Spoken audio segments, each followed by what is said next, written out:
Hi, this is Dr. Gregory Sadler. I'm a professor of philosophy and the president and founder of an educational consulting company called Reason.io, where we put philosophy into practice. I've studied and taught philosophy for over 20 years, and I find that many people run into difficulties reading classic philosophical texts.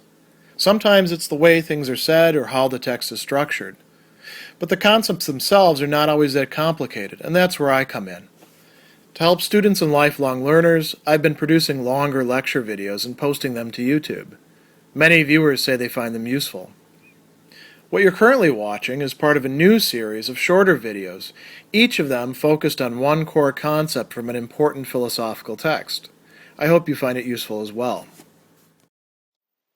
In sections 6 through 8, we're going to look at the relationship between polytheism and monotheism, not so much comparatively, which he's going to do later, but in terms of an origin that Hume thinks takes place. Polytheism turns into theism, and then in section 8, he talks about a flux back and forth between these.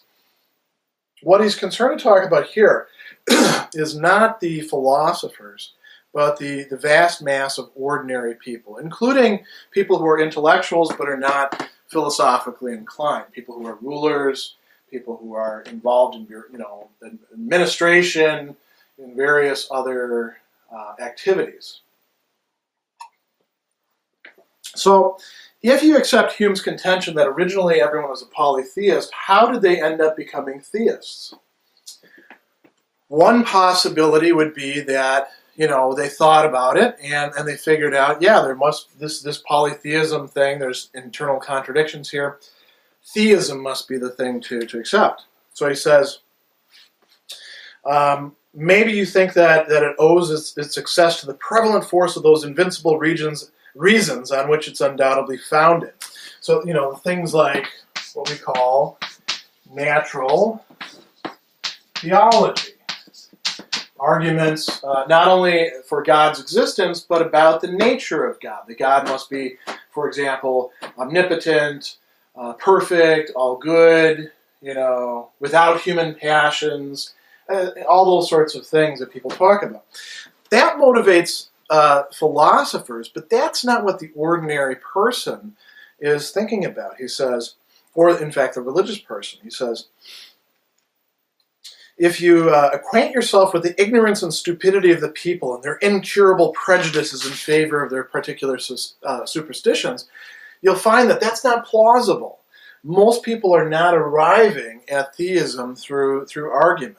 He says, even at this day and in Europe, if we ask any of the vulgar why he believes in an omnipotent creator of the world, he'll never mention the beauty of final causes, that is, give an argument for God's existence or nature based on causality, based on design. Instead, what he'll do, he talks about here, is mention, some sort of origin story about how, his so-and-so got sick, and Hume doesn't talk about this, but we could talk about other people just appealing to their conversion narratives, if they don't have an element of rational argument to them, or to scripture, saying, says so here, or everybody in my group fits into this.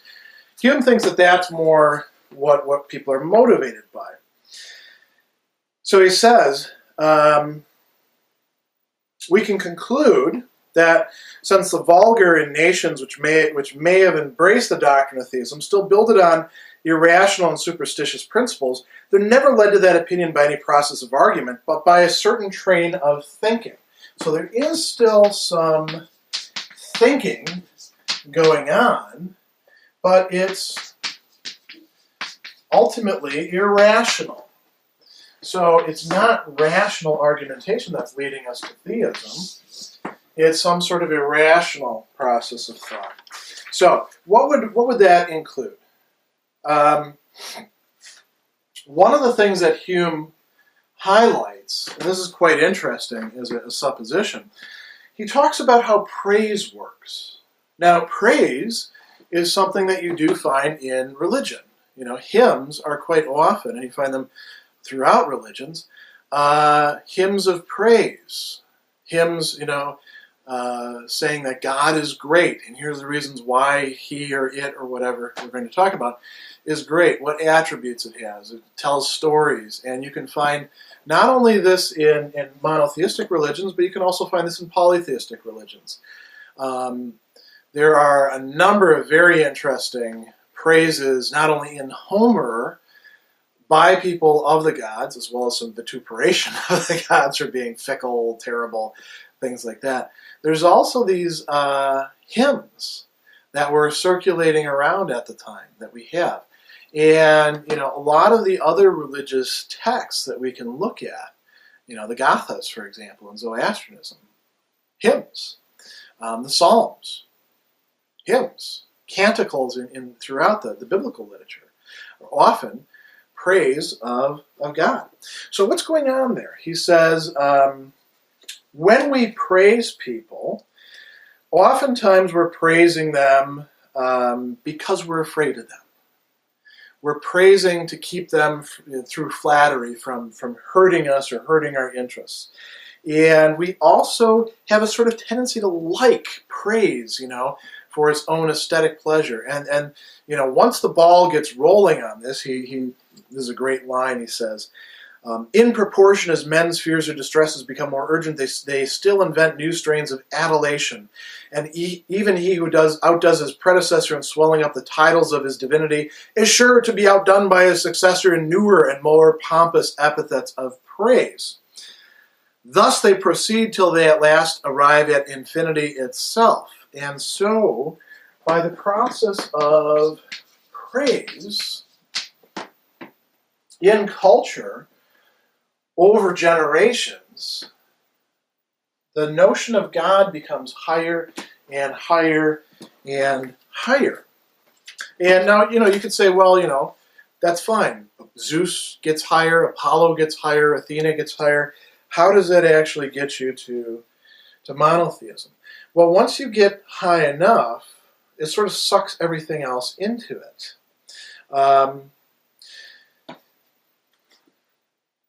So he says, he gives a whole bunch of examples here.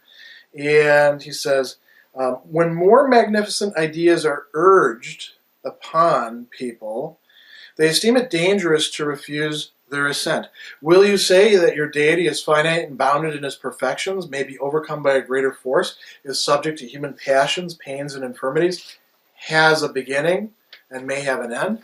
What do we see going on there? Hume is actually tackling some of the classic divine attributes of God that are discussed in the great monotheistic religions, particularly in the Christianity of his own Scotland.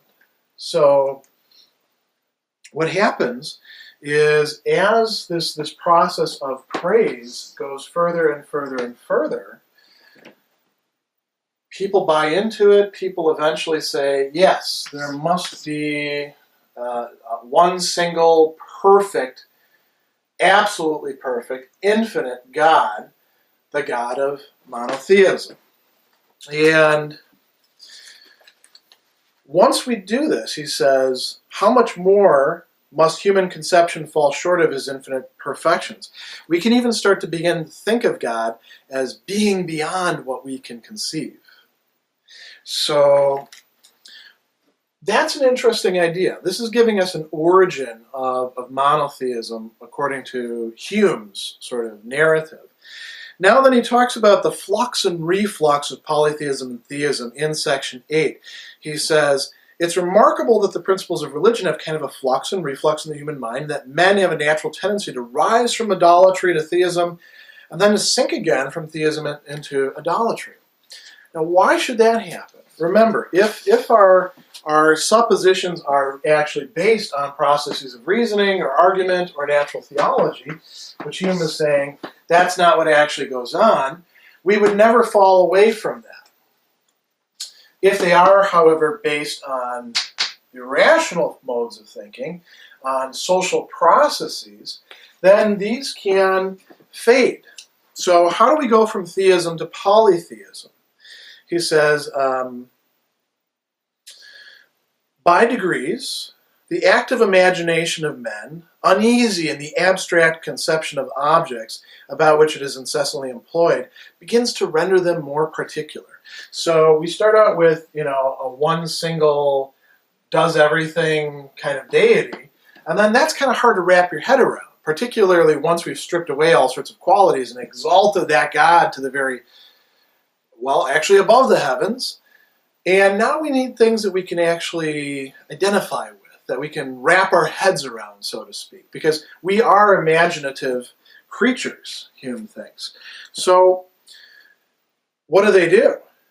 They clothe them in shapes more suitable to its natural comprehension. It represents them to be sensible, intelligent beings, like mankind, actuated by love and hatred, flexible by gifts and entreaties, by prayers and sacrifice. This is the origin, Hume says, of idolatry or polytheism. So we can go from monotheism back down to a kind of polytheism. We don't have anything to do with the big God way up there, but all of his deputies or angels or saints, or pick whoever you like. Now we have a sort of relationship with them. They're easier to relate to. That's Hume's idea with this. You could think about this in terms of Yoruba or Ife religion, where you have Olorun, the owner of heaven, who's the high god who runs everything. But the real, day-to-day interaction takes place, and nobody prays to Olorun. You pray to the Orisa. Why? Because they're the ones who actually get things done. They're the deputies. And there it looks much more like polytheism. So that's how we can go that way. How do we go back from polytheism to theism? He says, the same anxious concern for happiness which begets the ideas of these invisible intelligent powers allows not mankind to remain long in the first simple conception of them as powerful but limited beings, masters of human fate but slaves to destiny in the course of nature. Man's exaggerated praises and compliments still swell their idea upon them, elevating their deities to the ultimate bounds of perfection, at least beget the attributes of unity, infinity, simplicity, spirituality. But this is being carried out in terms of the imagination, in terms of what's being said in society. So there's a sort of instability to this. There's a flux going back and forth from theism back down to polytheism, from polytheism back up to theism. That's what Hume thinks is inherent in most societies. He thinks that is the history of religious ideas.